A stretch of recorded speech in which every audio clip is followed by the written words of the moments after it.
उस रात मैं अपनी स्टडी में अकेला बैठा था। सामने करोड़ों का बिजनेस था, लेकिन अंदर अजीब सी खालीपन। इतने बड़े घर में मेरा हाल जानने वाला कोई नहीं था, सिवाय उसके, आशना के।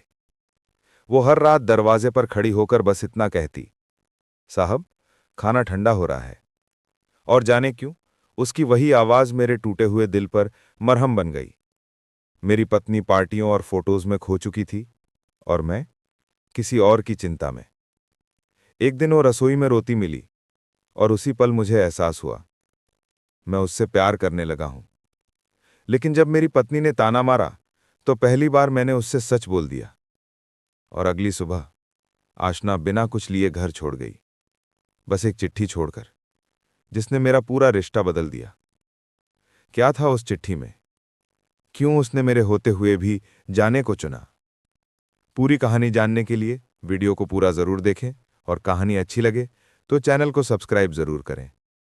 उस रात मैं अपनी स्टडी में अकेला बैठा था। सामने लाखों का बिजनेस, चारों तरफ शोहरत, लेकिन अंदर एक अजीब सी खालीपन था।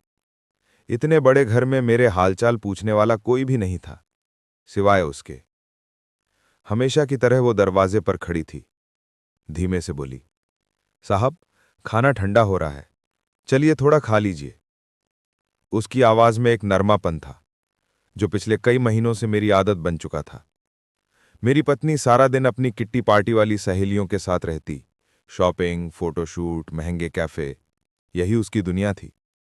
घर, मैं, हमारा रिश्ता, सब बस दिखावे भर रह गया था। वहीं घर में रहने वाली वो आशना मेरे हर छोटे भाव को पढ़ लेती थी। मैं थका हूं, उसने देख लिया। मैं परेशान हूं, वो बिना पूछे चाय ले आती। कभी कभार पूछ लेती, आप किसी बात से दुखी लग रहे हैं, बताइए ना, मन हल्का हो जाएगा। और जाने क्यों, मैं सच में उससे बात कर लेता था। धीरे धीरे मुझे एहसास होने लगा कि मेरी नजरें उसे ढूंढने लगी हैं। मैं उसके आने की आहट पहचानने लगा था। उसकी मुस्कान मुझे राहत देती थी। लेकिन एक रात जब मैं ऑफिस से लौटा, वो रसोई में रो रही थी। मैंने पूछा, क्यों रो रही हो?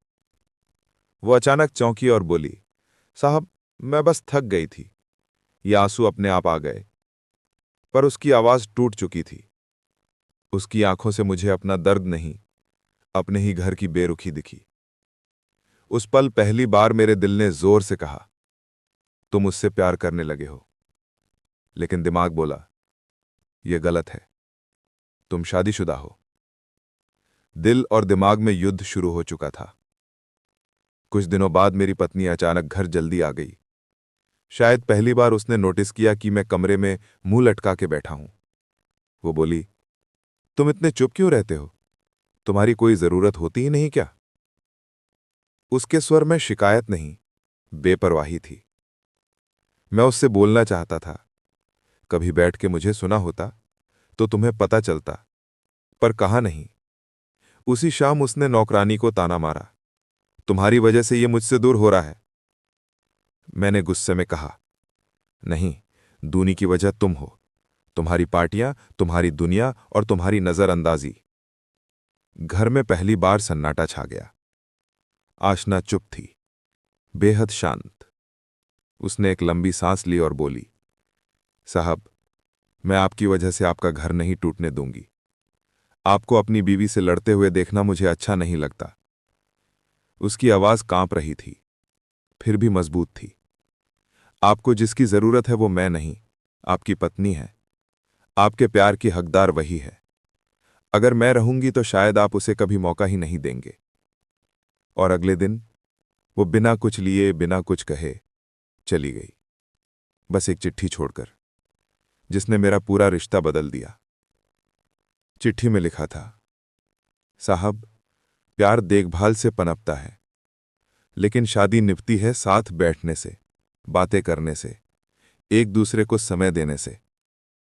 आपके पास सब कुछ है, बस रिश्ता निभाने का समय नहीं था।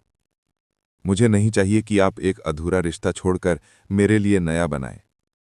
अपनी पत्नी को समय दीजिए, शायद वो भी सिर्फ यही चाहती हो। माइनस आशना। उसकी चिट्ठी पढ़कर मेरे अंदर कुछ टूट भी गया, और कुछ बन भी गया। उस रात मैंने अपनी पत्नी से पहली बार लंबी बात की, सच्ची बात, और उसने भी पहली बार कहा, शायद मैं भी तुम्हें खो रही थी, चलो फिर से शुरू करते हैं। आज भी वो चिट्ठी मेरी स्टडी में रखी है।